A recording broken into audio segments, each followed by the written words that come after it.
सो बहुत ही long pending video था हमारा, फाइनली आज हमको टाइम मिला है इसको बनाने का। इस वीडियो में हम आपको बताएंगे हमारा एक्सपीरियंस इस कार के साथ में, टाटा नेक्सन एक्जेट प्लस के साथ में। ये पेट्रोल वर्जन हमारा, और इसमें क्या इश्यूज़ मिले हमको, या डिलीवरी के टाइम या फिर पीडीआई के टाइम जो हमने करी थी उसमें क्या हमारा एक्सपीरियंस रहा। प्लस हमने इसमें सर्विसिंग कराई है, अभी तक सिर्फ फर्स्ट सर्विस हुई है इसकी, तो उसका एक्सपीरियंस बताएंगे। प्लस हमारी फ्रंट विंडशील्ड भी इसकी ब्रेक हो गई थी, उसका क्लेम हमने करा था, उसका भी एक्सपीरियंस आपके साथ शेयर करेंगे। टाटा की सर्विस के बारे में लोग बोलते हैं कि बेकार है, और पिछली वीडियोज़ में लोगों ने कुछ क्वेश्चंस भी पूछे थे कार से रिलेटेड कि कितने में पड़ी आपको, इसके साथ क्या फ्री एसेसरीज मिली, इंश्योरेंस कितने का लिया, आपने इंश्योरेंस खुद से लिया है या फिर शोरूम ने दिया है, और डिस्काउंट क्या मिला, इस टाइप की चीज़ें भी हम आपको इस वीडियो में बताएंगे।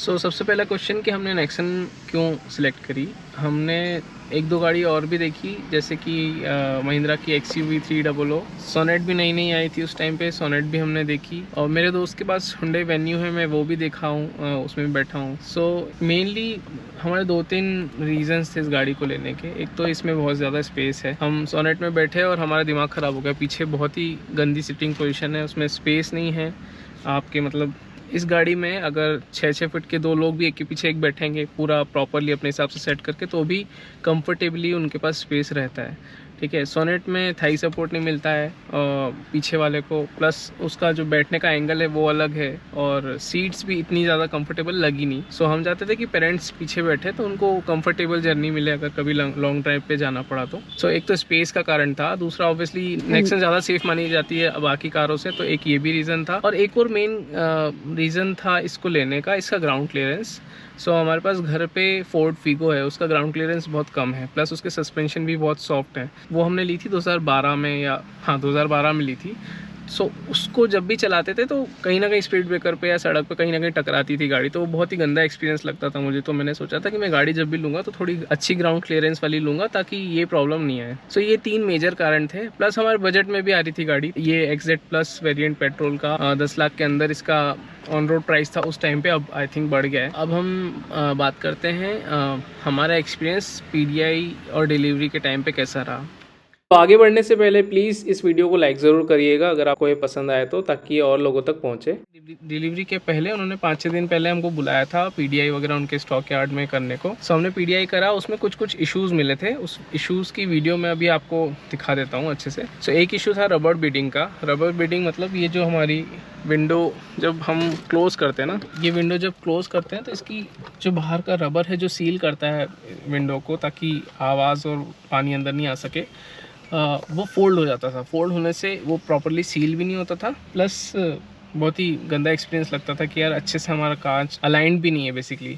ये हमने पीडीआई में उनको बताया था। इसके अलावा एक और इशू ये था कि पीछे की कुछ प्लास्टिक कंपोनेंट्स हैं जो सीट के पीछे लगे रहते हैं, कुछ वायर वगैरह का कनेक्शन होता है वहाँ पर उसको करने के लिए, तो प्लास्टिक के कंपोनेंट्स के लॉक फिट नहीं थे प्रॉपरली, और हम फिट करना चाहें तो हो भी नहीं रहते क्योंकि उसका शेप ही मतलब डी शेप हो गया था वो प्लास्टिक। कम से कम नई गाड़ी में तो फिटिंग प्रॉपर होना चाहिए। मे बी मैं मानता हूँ कि नेक्सन में लोग बोलते हैं कि फिट एंड फिनिश अच्छी होती नहीं है, अलाइनमेंट चीज़ों का थोड़ा बहुत गड़बड़ होता है, वो दैट्स ओके, बट एटलीस्ट जो चीज़ जिस चीज़ जहाँ पे लगने के लिए बनी है वो लगी तो रहे भाई। थोड़ी बहुत आगे पीछे होगी समझ में आएगा, कोई दिक्कत नहीं, बट लगना तो चाहिए। उसके लॉक्स जो डिज़ाइन करा है किसी ने, उस डिज़ाइन को जगह जाके फिट तो होना चाहिए ना। प्लस आप अगर ये देखें, ये जो ORVM देख रहे हो ना आप, ये पूरा कंपोनेंट हिल रहा था। इसका वीडियो हमने डिलीवरी में डाला भी था, मैंने हिला के बताया था, और थोड़ी देर बाद हिलाने के बाद ना ये हाथ में आ जा रहा था।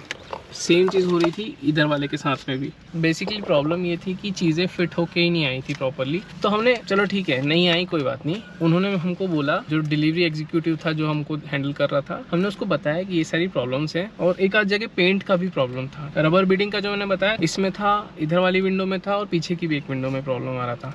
कहीं कहीं पे से पूरी फोल्ड नहीं हो रही थी, कहीं कहीं से बीच में से फोल्ड हो जा रही थी। ठीक है, तो उसने बोला कि आपको डिलीवरी के टाइम ये सारे इशूज़ रिजॉल्व हो जाएंगे। उसने फोटोज़ भी लिए, वीडियोज़ भी लिए, और मेरे को प्रॉमिस करा कि डिलीवरी में प्रॉब्लम सॉल्व हो जाएगी। मैंने बोला कोई बात नहीं। फिर तो डिलीवरी वाले दिन सारे इशू एज इट इज़ थे, प्लस उन्होंने गाड़ी धोई भी नहीं थी, गाड़ी को सिर्फ पोंछ दिया था। गाड़ी में जो मिरर्स होते हैं और सब जगह गंदगी, फूल वगैरह सब पत्ती फंसी हुई थी, मतलब गाड़ी वॉश भी नहीं हुई थी। तो वो थोड़ा बुरा लगा। प्लस सारे इशू वैसे के वैसे थे एग्जैक्टली जैसे हमने बोले थे। हमने आपको बता भी दिया, ऐसा नहीं है कि आपको अभी पहली बार पता चल रहा है, आपने नोट भी किया। ऐसा भी नहीं है कि आपकी तक कम्युनिकेशन नहीं हुआ प्रॉपरली, फिर भी रिजॉल्व नहीं हुआ इशूज। तो 3-4 लोग आ गए, उन्होंने थोड़ा बोला कि हाँ यार सर आपके साथ गलत तो हो गया है, ऐसा वैसा, बट उससे क्या होगा, क्योंकि प्रॉब्लम वो उस वक्त भी नहीं कर पा रहे थे सॉल्व। फिर उन्होंने बोला कि आपकी प्रॉब्लम्स फर्स्ट सर्विसिंग में हो जाएगी, आप चिंता नहीं करिए, उसका कोई कॉस्ट भी नहीं लेंगे, हम आपसे पैसा भी नहीं लेंगे, आपकी सारी प्रॉब्लम सॉल्व हो जाएगी फर्स्ट सर्विसिंग में। तो मैंने बोला ठीक है। उस टाइम पे हमने फिर डिलीवरी ले ली गाड़ी की, हम सर्विसिंग पे गए और उन्होंने मतलब कोशिश करी सॉल्व करने की। हालांकि रबर बीडिंग की प्रॉब्लम मैं बता दूं अभी तक सही नहीं हुई है इस विंडो की, अभी भी मतलब उन्होंने क्या बोला कि इसका विंडो का जो ट्रैक होता है ना, ग्लास का एक ट्रैक होता है जिसपे मोटर उसको मूव करती है ऊपर नीचे, वो ट्रैक अलाइन नहीं है प्रॉपरली। तो उन्होंने कस के और कुछ करके स्क्रू टाइट करके करा कोशिश, बट फिर हम जब बोलने लगे कि नहीं हो रहा है अभी भी सॉल्व, देखो आप फोल्ड हो रहा है, तो फिर बोलते हैं कि वो वेदर सही हो जाएगा, गर्मी बढ़ जाएगी तो हो जाएगा। फिर हमने बोला यार ये क्या बात हुई कि वेदर के हिसाब से होगा। फिर बोलते दूसरी गाड़ी के देख लो आप। दूसरी गाड़ी को मैं देखा तो सबके सही फिट हो रहा था, बट वो मान ही नहीं रहा बात। तो कैसे तैसे करके उस दिन कुछ करा उसने कि प्रॉब्लम सॉल्व हो गई, लेकिन एक आध हफ्ते बाद वापस घर में अपने आप वापस पूरी प्रॉब्लम चालू हो गई। तो मैंने तो उम्मीद छोड़ दी कि अब वो चीज़ होगी। ये हमारा था फर्स्ट सर्विसिंग का इशू। मैं निकल रहा था डिलीवरी लेके, तो ये वापस से हाथ में आ गया था। तो प्रॉब्लम ये थी कि जो भी बंदे देख रहे थे वो मतलब या तो समझ नहीं रहे थे, या फिर एक्सेप्ट नहीं कर रहे थे, या फिर कर भी रहे थे बट इतना प्रोफेशनली हैंडल करते हुए मुझे नहीं लगे। ये मेरा पर्सनल एक्सपीरियंस है, हो सकता है किसी का बहुत अच्छे से, हो सकता है ये सर्विस सेंटर पे डिपेंड करता हो। अब देखो मेरा जो एक्सपीरियंस था, मेरी विंडशील्ड जब ब्रेक हुई थी तो क्लेम मैं करने गया। क्लेम का प्रोसेस बहुत स्मूथ था कह सकता हूँ मैं। शोरूम वाले बंदे से बात करी तो उसको तो कुछ पता नहीं था, वो तो पता नहीं क्या घुमा रहा था। वो जब भी बोलते तो कुछ पूछो तो हाँ बोलता था, बट एक्चुअली में फिर जैसे कि मैंने पूछा कि यार क्या प्रोसेस रहता है आप मुझे बताओ, मैंने कभी क्लेम नहीं किया है इंश्योरेंस वगैरह। तो बोलता है कि इसका मैं आपको एस्टिमेट वगैरह क्या होता है कैसे होता है शाम तक सब बताता हूँ। ठीक है, मैंने बोला ठीक है शाम को बताओ। शाम को फ़ोन करा तो बोलता है कि अरे सर आज तो छुट्टी है, आज नहीं बता पाऊँगा। तो भाई जब छुट्टी है, ऐसा तो है नहीं कि पहली बार तेरे साथ ये हो रहा है या इस टाइप की चीज़ हो रही है ना, छुट्टी है तो पहले बता दे। मतलब इस टाइप से घुमाता था। और फिर बोलता है कल बताऊंगा, कल भी नहीं बताता, परसों बताता हूँ, परसों का बोलता है, फिर बोलता है कि आप ही चले जाओ वहाँ पे और आप बात कर लो। तो जब मुझे ही जाना था तो भाई घुमा क्यों रहा, मैं पहले ही बोल देता कि सर आप देख लो, ये चीज़ मैं हैंडल नहीं करता हूँ, इतना सा बोलता मैं संभाल लेता। ठीक है, ये शोरूम की बात थी। फिर जब मैं सर्विस सेंटर पर गया तो वहाँ पर जो इंश्योरेंस हैंडल कर रहा था बंदा, क्या नाम था ना, नाम मुझे याद नहीं, बट वो बंदा बहुत सही था। मतलब इतना ज़्यादा हेल्पफुल बंदा मैंने मेरी लाइफ में नहीं देखा है किसी भी जगह पे, वेदर इट इज़ शोरूम और सर्विस सेंटर और कहीं भी किसी भी चीज़, मतलब प्रोफेशन में अगर आप किसी से कुछ काम करवाते हो तो मैंने ऐसा बंदा नहीं देखा। वो इतने अच्छे से एक्सप्लेन कर रहा था कि आपकी प्रॉब्लम सॉल्व हो जाएगी, आप चिंता मत करो। तो वो सब स्मूथ था। ठीक है, बट हमने जब गाड़ी दी तो हुआ क्या, उस दिन फिर वो बंदा छुट्टी पे चले गया तो उसकी जगह किसी और ने हैंडल किया। अब हमारी जिससे शुरू में बात हुई थी उसने बोला था आप आज दोगे, शाम तक आपको गाड़ी मिल जाएगी। अब दूसरा बंदा जो आया जिस दिन मुझे गाड़ी देनी थी, उसने बोला सर आज नहीं मिलेगी, कल मिलेगी, क्योंकि वहाँ इंश्योरेंस से क्लेम हुआ है, वो अप्रूव होगा, फिर ये होगा वो होगा, कुछ बता रहा था। चलो ठीक है। अगले दिन बोलता है कि सर आज भी नहीं हो पाएगी, परसों हो पाएगी। ऐसे ही हुआ था ना, तीसरे दिन दी थी राइट, आज भी नहीं हो पाएगा क्योंकि शाम तक तो अप्रूवल आया है अगले दिन। तो इस टाइप से फिर वो 3 दिन में हमारी प्रोसेस कंप्लीट हुई। और जिस इंसान ने, मतलब जो भी वर्कर्स होते हैं जो रिपेयर करते हैं एक्चुअल में, देखो मैं बताता हूँ उसने क्या करा। सो देखो यहाँ पे ये अलाइनमेंट देख रहे हो आप, ग्लास का और जो ये फाइबर लगा हुआ है, इन दोनों का डिस्टेंस बिल्कुल इक्वल है राइट। अब यहाँ पे देखो, यहाँ पे ये कुछ गड़बड़ कर दिया उसने, ये होना चाहिए थोड़ा अंदर की साइड। ठीक है, ऐसा होना चाहिए, और उसने कुछ मोड़ दिया है प्लास्टिक, या गलत फिट किया है, या कोई लॉक सही जगह लगाया नहीं है, तो उससे सब गड़बड़ हो गया है। उसने फिर मैंने जब बोला तो उसने पूरा खोला फिर लगाया, लेकिन फिर फिर भी प्रॉब्लम सॉल्व नहीं हुई। एक्स शोरूम प्राइस था, उस पर कोई भी डिस्काउंट नहीं दिया गया है, सिर्फ और सिर्फ इंश्योरेंस के ऊपर हमको थोड़ा सा डिस्काउंट मिला है। जो इंश्योरेंस हुआ है वो मैंने खुद से नहीं लिया है। ये भी कुछ लोगों ने पूछा था कि इंश्योरेंस आपने लिया है या फिर शोरूम ने ही प्रोवाइड किया है। मैंने प्रेफर ही नहीं किया एक्चुअली खुद से ये चीज़ करना। बट कर सकते हो अगर आपको सस्ता इंश्योरेंस लेना है, आप खुद से कस्टमाइज़ करके और बाहर से भी किससे करवा सकते हो। उसने अलो किया था मुझे, ऐसा नहीं बोला था कि आप नहीं ले सकते। हाँ, लेकिन उन्होंने ये ज़रूर बोला था कि गाड़ी हम आपको तभी डिलीवर करेंगे जब आपका इंश्योरेंस हो चुका। Yes, ये yes. एक कंडीशन हाँ. थी उनकी, इसके अलावा कोई नहीं था। वो कंपल्शन नहीं था कि आपको शोरूम से ही लेना है, बट हाँ, we prefer to go with the showroom prices. Correct. So उसने उस पर कुछ डिस्काउंट दे दिया और इसके अलावा मैंने नॉर्मल मड फ्लैप्स लगा लिए और रबर मैट्स ले लिए। सो ये तो कोई बड़ी चीज़ नहीं है, बट कोई ऐसा एडिशनल चीज़ें नहीं दी फ्री में। उस टाइम पे एक शोरूम प्राइस था आई थिंक 9,09,900 रुपीज़ समथिंग। उसके हिसाब से हमको कर्नाटका में हम हैं तो यहाँ पे टैक्स लग के हमारा ऑन रोड पड़ा था 12 लाख के आसपास। हाँ, अब तो शायद प्राइस बढ़ गए हैं, इसका टैक्स स्लैब चेंज हो गया है एक्जेट प्लस का, अब तो और महंगी पड़ेगी गाड़ी।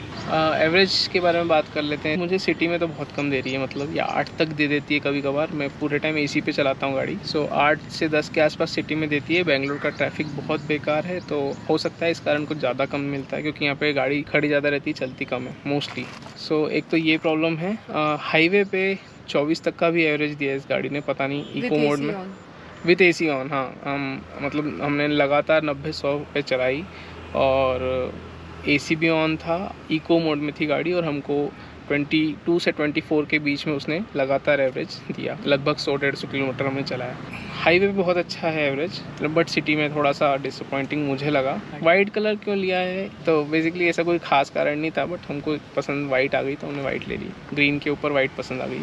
गाड़ी चलने में बहुत अच्छी है। इंजन का पावर मुझे डिसेंट लगता है। मैंने इसके पहले सिर्फ डीजल ही चलाया था, डीजल इंजन फोर्ड फीगो थी, तो उसके हिसाब से मतलब ठीक लगती है मुझे। मैंने पेट्रोल कभी चलाई नहीं है तो शायद पेट्रोल में यही फीलिंग रहती है। गाड़ी में आवाज़ नहीं आती इंजन की, बहुत साइलेंट है, बहुत स्मूथ चलती है। सस्पेंशन वगैरह बहुत अच्छे हैं। ग्राउंड क्लियरेंस हमेशा हेल्प करता है किसी भी जगह पे जाने में। इंजन अच्छा है। स्पोर्ट्स मोड में एक्चुअली में मुझे लगता है कि नॉर्मल है गाड़ी।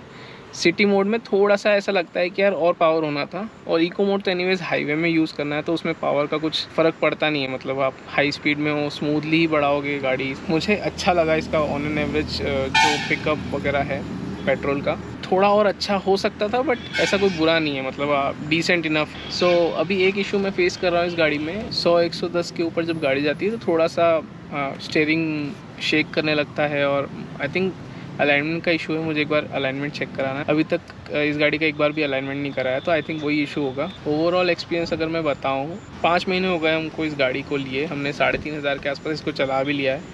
सो मेरा एक्सपीरियंस ये है इसके साथ कि गाड़ी बहुत अच्छी है, गाड़ी बहुत ही अच्छी है। मतलब आपको कहीं पे भी ऐसा प्रॉब्लम नहीं आता है कि यार ये कैसे निकालूं कि नहीं निकालूं, मैं कैसे निकलेगी गाड़ी, या कंफर्ट के मामले में या लॉन्ग डिस्टेंस में आपको कुछ भी पता नहीं चलता है। बहुत बढ़िया गाड़ी है। इसके इंफोटेनमेंट सिस्टम का जो सॉफ्टवेयर है ना, उसको थोड़ा सा सही करने की ज़रूरत है।